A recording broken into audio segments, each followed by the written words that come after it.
Hello दोस्तों, स्वागत है हमारे चैनल के एक और नई वीडियो में। जो हम अपनी सीरीज़ चला रहे हैं जिसमें हम रात के क्रिएचर्स की बात कर रहे हैं, उसमें से आज हम एक ऐसे पावरफुल क्रिएचर की बात करेंगे जिसको कि अगर जैसे हम जंगल में शेर को बोलते हैं कि वो राजा है, वैसे रात में अगर कोई राजा है तो वो है वैम्पायर। तो वैम्पायर का डिस्क्रिप्शन जो है, ये वर्ड वैम्पायर जो आता है ये 3 डिफरेंट लैंग्वेजेस का मिक्सचर बन के आता है, जिसमें कि फ्रेंच, जर्मन और सर्बियन लैंग्वेज है। इससे ये वर्ड डिराइव हुआ है। अगर अगर हम बात करें कि इस जो क्रिएचर है इसकी हिस्ट्री कहाँ शुरू होती है, तो आप ये सुन के हैरान हो जाएँगे कि इस क्रिएचर का ज़िक्र जो है वो अर्ली सिविलाइज़ेशंस जो कि आज से 2000 साल पहले से शुरू हुई हैं, जिसमें कि मेसोपोटामिया हो गया, उसके बाद हिब्रू लिटरेचर हो गया, इसके अलावा बेबीलोनिया वाले लोग हो गए हैं। तो ये सब जो लोग हैं, ये भी कहीं न कहीं अपने लिटरेचर में ज़िक्र करते हैं एक वैम्पायर लाइक क्रिएचर का, एक ऐसा क्रिएचर जो कि रात में निकलता है और अपने शिकार का खून पीता है। और यही नहीं, इसके बाद 12th सेंचुरी में जो क्रूसेड्स होती थी, क्रूसेड्स जो होती है जिसमें कि क्रिश्चियन जो सैनिक थे वो जंग करने जाते थे, तो उन्होंने भी कई जगह पे अपने जो डायरीज़ थी उसमें ये ज़िक्र किया है, कहीं न कहीं उनको ऐसे शेप शिफ्टर्स मिले हैं, ऐसे क्रिएचर्स मिले हैं जो कि अपनी शेप को शिफ्ट करके रात में हमला करते थे और सैनिकों का खून पी जाते थे। उसके बाद जो सबसे स्ट्रॉन्गेस्ट इसका एक सबूत है, जो कि काफ़ी लोग आजकल फ़ैमिलियर भी हैं, वो है व्लाड द इम्पेलर से। तो व्लाड द इम्पेलर जो कि राजा था ट्रांसल्वेनिया का, उसका कनेक्शन वैम्पायर के साथ कैसे जुड़ता है?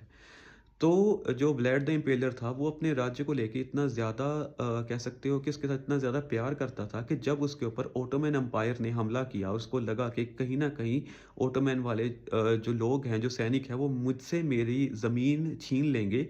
तो उसने अपना एक ऐसा उग्र रूप दिखाया, जिसकी चर्चा आज तक होती है, जिसकी कहानियाँ सुन के लोग आज भी डर जाते हैं। तो उसने क्या किया कि जितने भी सैनिक ओटोमन एम्पायर की तरफ से आते थे, वो उनको मारता नहीं था, वो उनको उनकी ही भाले जो होते थे ना, जो जिसके आगे तीर लगा होता है, एक वुडन स्टिक के आगे तीर, उसके ऊपर ही उनको लटका दिया जाता था। उनसे जो खून टपकता था, उसमें अपनी ब्रेड को भिगो के वो खाता था। यानी कि he eats breads with the blood of his enemy. तो तब ये जो एक वैम्पायर का फिनोमिना था, बहुत ज़्यादा स्ट्रॉन्ग हो गया, क्योंकि कहीं न कहीं ये वैम्पायर की जो आदतें, हैबिट्स होती हैं, उससे मिलता-जुलता था। उसके बाद अगर हम इसके डिस्क्रिप्शन की बात करें कि दिखता कैसा है, तो जो वैम्पायर की डिस्क्रिप्शंस हमें लिटरेचर में मिलती हैं, उसमें ये दिखाया जाता है कि ये बहुत ज़्यादा पेल और वाइट स्किन इंडिविजुअल होते हैं, यानी कि ऐसा लगता है कि जैसे कभी इन्होंने धूप देखी ना हो। उसके बाद दूसरी चीज़ क्या होगी कि इनके जो नाखून होते हैं, वो ज़्यादातर काले होते हैं। तीसरी चीज़ जो इनमें बहुत ज़्यादा कॉमन दिखाई गई है कि ये सन से बहुत ज़्यादा डरते हैं, घबराते हैं और दिन में आपको बहुत कम दिखेंगे। ज़्यादातर ऐसे जो क्रिएचर्स हैं वो आपको रात के अंधेरे में ही मिलेंगे। दिन में ये अपने ठिकाने पर जाके सेफ्टी के साथ सो जाते हैं, छुप जाते हैं, और ताकि इनके ऊपर सूरज की रोशनी ना पड़े। उसके बाद अगर हम बात करें कि लोगों के पास वैम्पायर की इन्फॉर्मेशन या वैम्पायर के बारे में कहानी कैसे आनी स्टार्ट हुई। तो 18th सेंचुरी से पहले-पहले जो था, जो जितना भी स्टोरीज़ होती थी वो वर्बल होती थी, यानी कि एक-दूसरे को बताई जाती थी, उसका कोई रिटन रिकॉर्ड नहीं होता था। तो तकरीबन दुनिया के हर एक देश में ऐसी ना ऐसी कोई ना कोई जो स्टोरी है वो चलती है। जैसे अगर हम इंडिया की बात करें तो यहाँ पे बेताल जो एक क्रिएचर होता है, वो सेम टू सेम वैम्पायर की तरह ही देखा जाता है, क्योंकि बेताल भी जो है वो अपने रात में शिकार करता है और अपने शिकार का खून पी जाता है। और ऐसे ही अलग-अलग देशों में इसको अलग-अलग नामों से जाना जाता है। लेकिन जैसे 18th सेंचुरी आई और प्रिंटिंग प्रेस कॉमन होनी स्टार्ट हो गई, तो ये कहानियाँ जो हैं वो लिटरेचर का रूप लेने लग गई। कई राइटर्स ने इनके ऊपर डिफरेंट डिफरेंट काइंड ऑफ कहानियाँ लिखी हैं, जिसमें से काफ़ी ज़्यादा मशहूर भी हुई हैं, जैसे काउंट ड्रैकुला, एक स्टोरी जिसके ऊपर काफ़ी ज़्यादा हॉलीवुड मूवीज़ भी बनी हैं, वो काफ़ी ज़्यादा मशहूर हुई है। वो कहीं न कहीं जो पुराने लिटरेचर्स मिले हैं, पुरानी बुक्स मिली हैं, उनसे रिलेट करती हैं। वहीं से इंस्पिरेशन लेके उन्होंने ये बुक्स लिखी हैं। उसके बाद अगर हम देखें तो इनमें जो मेन पावर जिससे अपने शिकार को ये कह सकते हैं काबू में करते हैं, वो क्या-क्या होती हैं? सबसे इनकी जो स्ट्रॉन्गेस्ट पावर मानी जाती है वो होती है हिप्नोसिस, यानी कि अपने शिकार को हिप्नोटाइज़ करने की ताकत इनमें होती है। इनके शिकार को ये एहसास ही नहीं होता कि वो वैम्पायर के कब्ज़े में आ चुका है। दूसरी जो इनके अंदर बहुत एक ज़बरदस्त ताकत होती है, वो होती है अपनी शेप शिफ्टिंग की। यानी कि किसी भी रूप में, किसी भी जानवर, किसी बर्ड या किसी इंसान के रूप में आपके सामने आ सकते हैं और आप इनको पहचान नहीं पाएँगे। उसके बाद इनमें एक टेलीकिनेसिस होती है। टेलीकिनेसिस का मतलब क्या होता है कि अपनी दिमाग की शक्ति से वो चीज़ों को हिला-जुला सकते हैं। यानी कि दरवाज़ों को बंद करना, खिड़कियों को खोलना, या ऐसा कोई भी चीज़ को उठा के ज़मीन पे नीचे फेंक देना। तो ये सब पावर्स जो हैं वो बहुत ज़्यादा कॉमन होती हैं वैम्पायर्स में।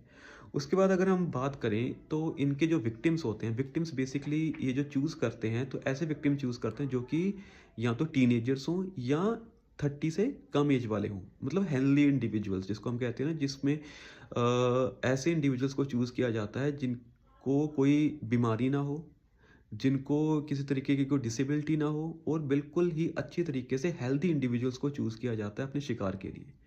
फिर अगर हम बात करें कि इसका डर, इस चीज़ का खौफ कितना है लोगों में, कि एक टाइम ऐसा आया था 18th सेंचुरी में कि यूरोप में लोग इतने ज़्यादा घबरा गए थे जब ये लिटरेचर्स प्रिंट होने स्टार्ट हुए, वैम्पायर्स के बारे में कहानियाँ जो है प्रिंट होकर लोगों के पास आनी शुरू हुई, और उन्हें एहसास हुआ कि ये कहानियाँ तो हमारे साथ कई हज़ार सालों से चलती आ रही हैं, और ये हमारी कंट्री में नहीं, अलग अलग कंट्रीज़ में भी मौजूद हैं।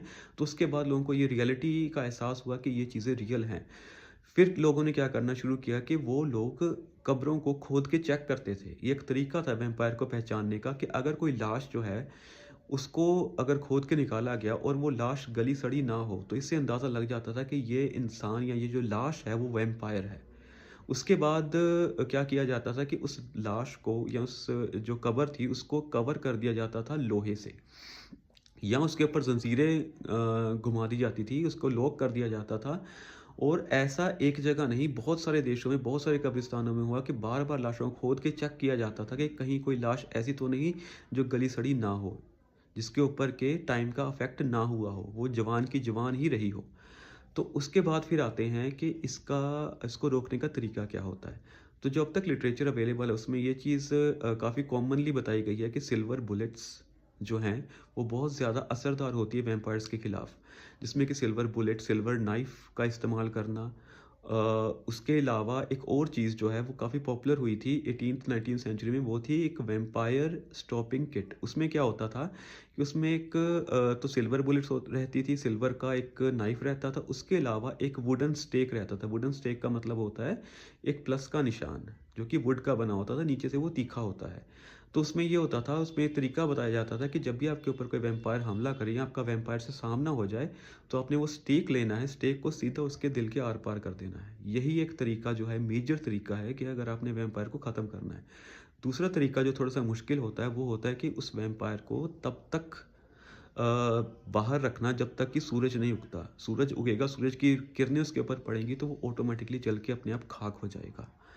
तो ऐसे क्रिएचर्स जो हैं वो नॉर्मली एक पॉपुलेटेड जगह पर नहीं रहना पसंद करते। वो ऐसी जगह पे रहना पसंद करते हैं जहाँ के आस-पास जंगल हो, जहाँ पे वो आराम से शिकार कर सकें, जहाँ पे उनके शिकारों का की मतलब कह सकते हैं इन्वेस्टिगेशन बहुत ज़्यादा कम हो।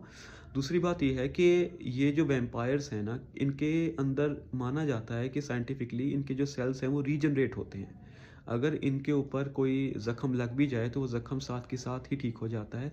उसके अलावा जो इनकी एज है वो एज बढ़ती नहीं है, अगर बढ़ती है तो बहुत स्लोली बढ़ती है। यानी कि एक वैम्पायर की नॉर्मल जो एज होगी वो 200 साल, 300 साल या 500 साल तक भी हो सकती है।